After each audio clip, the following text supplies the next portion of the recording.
I used to think happiness was just a matter of routine. You wake up next to the same person, make coffee the same way, drive the same roads, and somewhere in all that sameness, you find peace. At least, that's what I believed. My name's Michael Turner, 42. Born and raised in Austin, Texas. I've spent my life working with numbers, financial plans, balance sheets, projections. Numbers make sense. They don't lie. They don't forget. They don't wake up one day and decide they need something new.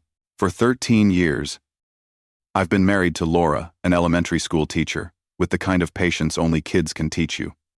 We've got 2 children, Ben, 10, who's already too smart for his own good, and Sophie, 7, who still thinks glitter can fix anything broken. Our life isn't glamorous, but it's solid, like an oak table passed down through generations. Strong, predictable, every weekday morning. I leave for work at 7:15. Laura's in the kitchen, hair tied up, humming some tune that always sounds half-remembered. She packs the kids' lunches while they bicker about whose turn it is to sit in the front seat. I kiss her cheek. She reminds me to pick up milk. And I drive off into the same morning traffic I've driven through for over a decade. It's not exciting, but it's home. And when you've seen enough of life's chaos, home the quiet, ordinary kind feels like winning. I used to tell my younger colleagues that happiness is like compound interest. You just keep investing a little patience here, a little forgiveness there, and over time, it grows. Steady. Dependable. It's funny how easy it is to mistake routine for peace. That Sunday morning was perfect in every ordinary way. The sky was a wide, clean blue. The kids were chasing each other down the hallway, laughing so loud I could feel it in my chest. Laura was upstairs, getting ready for our monthly family barbecue at her parents' place. The smell of pancakes and syrup hung in the air, the kind of scent that makes you think nothing bad could ever happen in a house like this. I was straightening the living room, folding the throw blanket over the couch the way Laura liked it, when I heard her footsteps coming down the stairs. She was wearing that light blue dress I bought her last spring, the one with the tiny white flowers. Her hair was pulled back in a loose bun, and she looked peaceful, effortlessly beautiful. In the way familiarity makes someone beautiful, she smiled at me. A small, distracted smile, and reached for her purse on the coffee table. She tugged the strap a little too hard, and the leather, worn thin from years of use, gave way. The bag dropped to the floor with a dull thud. I didn't think much of it. Just one of those tiny inconveniences life throws at you before a good day. But then I saw something, or maybe I didn't even see it yet. Maybe I just felt the air change. Laura knelt down quickly, almost too quickly, to gather what had spilled. Wallet, lipstick, keys, her phone, a few crumpled receipts, and then she froze for just a second. Barely a second, but enough. Her hand hesitated over something small and white. She tried to cover it with her palm, to sweep it into the bag like it didn't matter. But I saw the look on her face, the way color drained from it, the way her breath caught halfway through. I didn't say anything. Not yet. You don't spend 13 years with someone without learning the language of their silence. So I said nothing. She smiled, a forced, shaky thing, and muttered something about being late. Then she excused herself to go upstairs. Said she'd fix the bag later. I watched her walk away, her shoulders tense, her steps just a bit too quick. And for the first time in years, I felt something unfamiliar, a quiet ripple under the surface of our calm life. You know how sometimes, when you're swimming in still water, you feel a cold current brush against your leg, just for a moment, and you tell yourself, it's nothing. That's what it felt like. A flicker of unease, a whisper that didn't belong. I turned back to the window. watching the kids run across the yard. Ben was chasing Sophie with a foam sword, both of them laughing so hard they could barely breathe. And I remember thinking how perfect it all looked. A wife, 2 kids, a house full of laughter. But sometimes, perfection is the most dangerous illusion of all. Because when it cracks even a little, it doesn't just break where you expect it to. It shatters all the way through.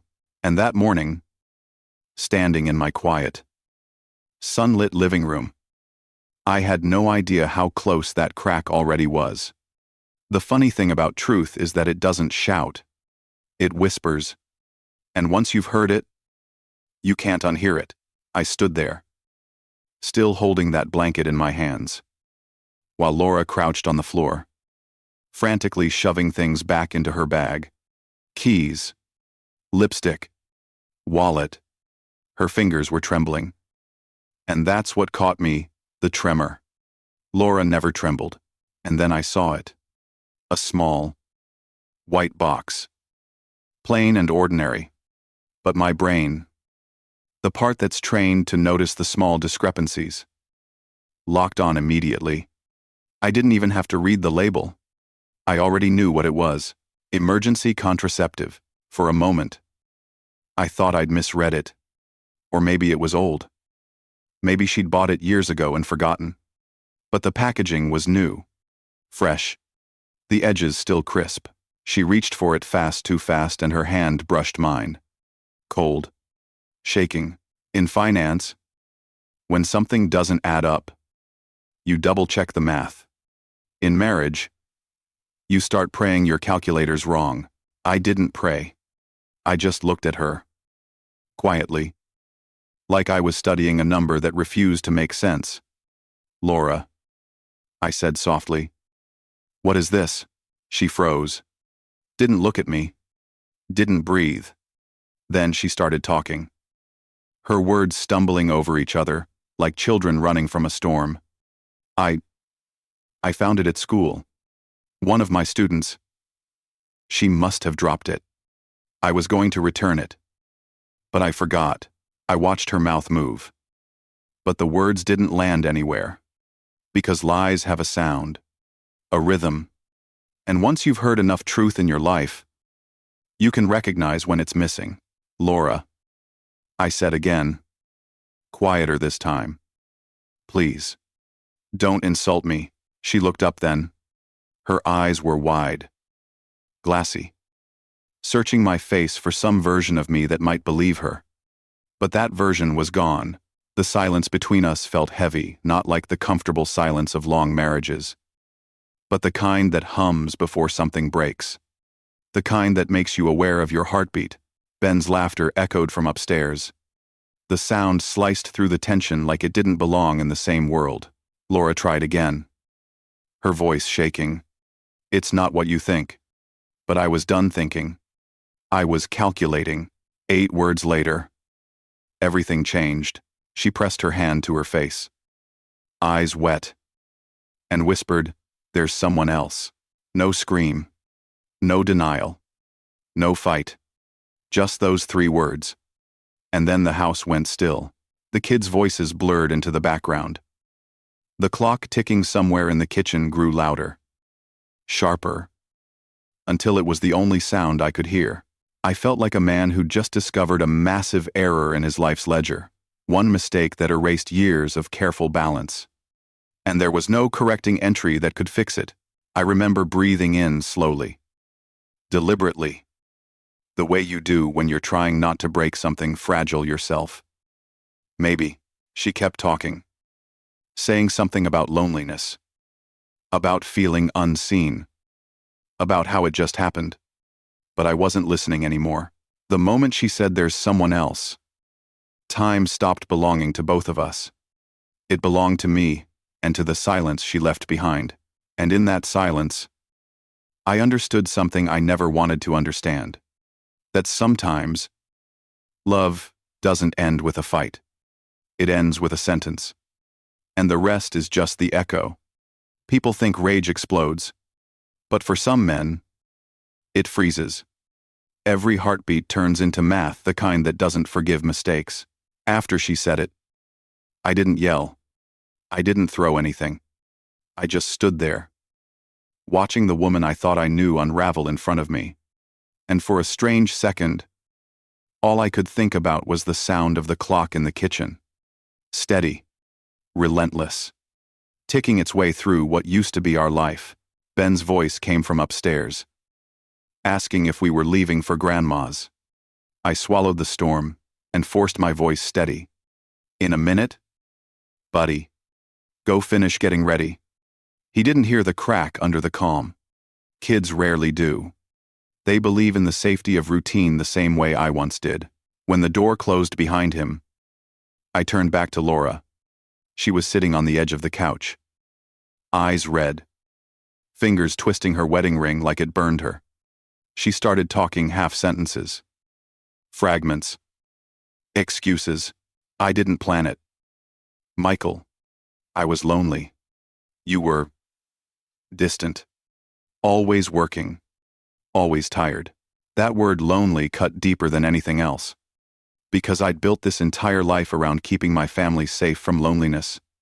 Every extra hour at work. Every plan. Every vacation fund. All of it was meant to protect us. And now that same effort was being used against me. As if loyalty had turned into a flaw, I looked at her. I really looked at her. And for the first time in 13 years, I saw a stranger. Not the woman who taught our daughter how to braid her hair or the one who cried during Christmas movies.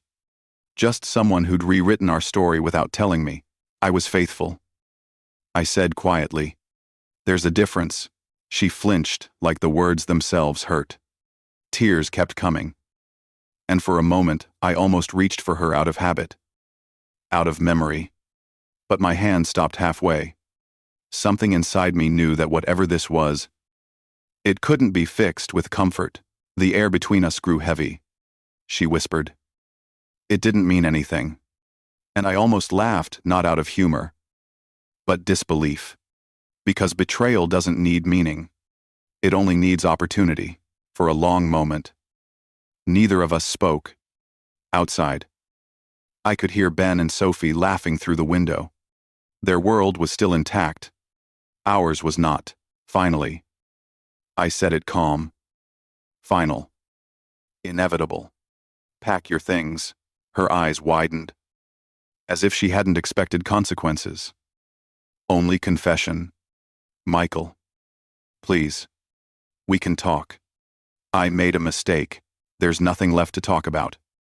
I said. You ended it. You destroyed everything. The words came out like closing statements in a courtroom. Measured. Precise. Irreversible. She started crying again, deep. Broken sobs that echoed through the house we built together. But I didn't move. Somewhere inside, grief had already hardened into clarity. A few minutes later, I heard drawers opening upstairs. The dull rhythm of zippers and suitcases. Then the sound of the front door closing. That sound, that quiet click, felt louder than any scream. It was the sound of a chapter ending. Of a man standing in the wreckage of something he thought would last forever. And for the first time in my life, the silence wasn't peaceful. It was empty. And I had no idea what to do with it. That night, after she left, the house felt different. Not quieter. Like the air itself remembered every word we didn't say. I sat at the kitchen table long after the kids fell asleep. The clock over the stove read 1147. But I wasn't tired. Sleep felt like a privilege for people who still trusted their dreams. I opened my laptop. Not because I wanted to, but because it's what I do. When life stops making sense, I analyze. When emotion clouds the system, logic becomes survival. I started with the bank account. Joint checking. 12 years of predictable transactions. Groceries. Utilities. Gas. School fees. Then, about 8 months back, a new pattern began to appear. Small withdrawals. Same day, every week. Always around 4 in the afternoon. Amounts that didn't stand out. But repetition makes noise. Even in silence. Hotel payments. Low budget. Discreet names. Always on weekdays. Always before she claimed to have teacher workshops or late parent meetings. I stared at the numbers, tracing the pattern with my finger across the screen. Every detail added up perfectly wrong. I didn't yell. I documented, because the truth deserves evidence, not noise. I created a spreadsheet: date, time, charge, her excuse. The precision was almost comforting. It was like I could wrestle chaos into columns and formulas. As if the right logic could make betrayal make sense. But numbers can't tell you why. They can only tell you how long it's been happening. 8 months. 8 months of lying across the dinner table from me. Smiling. Saying she was tired from grading papers. 8 months of me believing her. Then something else surfaced. A memory. A few weeks before everything fell apart. My son, Ben, had mentioned something offhand at dinner. He'd said, "Mom's friend dropped her off today. He's funny. He wears gym shorts even when it's cold." I'd laughed. Asked if it was one of the teachers. Ben shrugged. "No. He works at the gym near school." Back then, I didn't think twice. Now it clicked like a lock turning in my chest. Evan Brooks. The name came back from something Laura had said months ago. Coach Evans organizing a charity run. She'd mentioned. At the time, he was just another background character in her stories. Now he had a face, a motive, and a trail. I looked him up online. Local fitness trainer, 33. Pictures of him smiling in workout gear. The kind of grin that's too confident, too practiced. The kind that feeds off attention. For the first time since discovering the box, I felt something close to anger, not wild. Not explosive. Just a low burn. Steady and cold. The kind of anger that thinks, that plans. The next morning, I called an old friend, Daniel Ross, a family lawyer I'd known since college. He answered on the first ring. "Mike, what's going on?" "Man," I told him. "Not everything, just enough. The facts. Not the emotions." He didn't interrupt. Didn't offer sympathy. Just listened the way professionals do when they're calculating outcomes.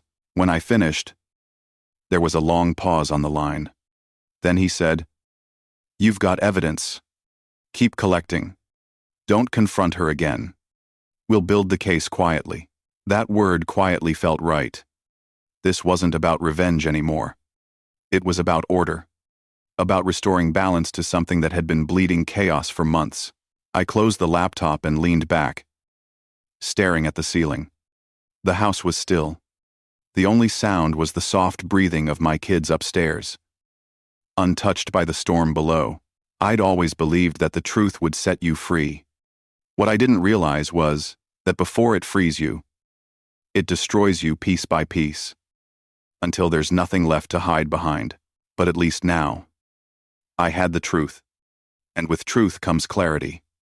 And with clarity comes justice. Quiet. Steady. Inevitable. Justice doesn't always look like a gavel hitting wood. Sometimes, it looks like a man walking into a courtroom carrying nothing but the truth and the patience to let it speak for him. The months that followed blurred together meetings. Documents. Statements. Signatures. Each one another brick in the slow, quiet wall I was building between who I was and who I had to become. Daniel handled most of it.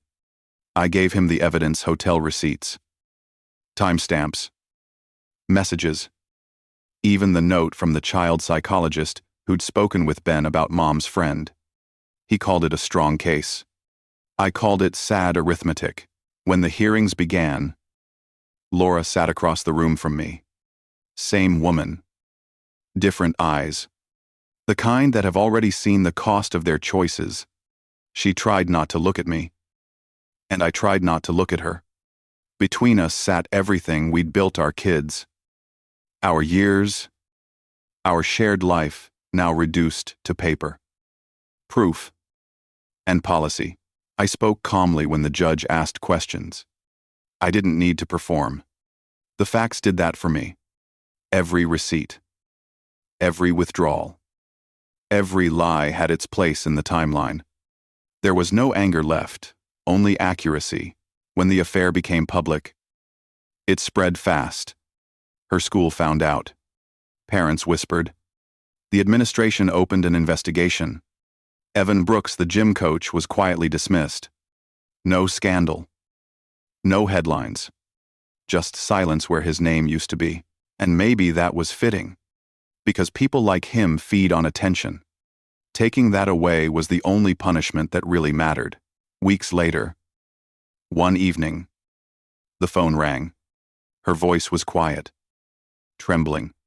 "Michael," she said, "please, we can rebuild this. For the kids. For us." For a second, I almost remembered the old rhythm of her voice, the way she used to sound when she was still mine. "But memory isn't mercy," I said. "You can't rebuild what you burned on purpose." And the line went silent. Not a click.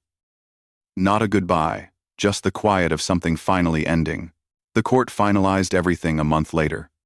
I was granted primary custody. She got alternating weekends.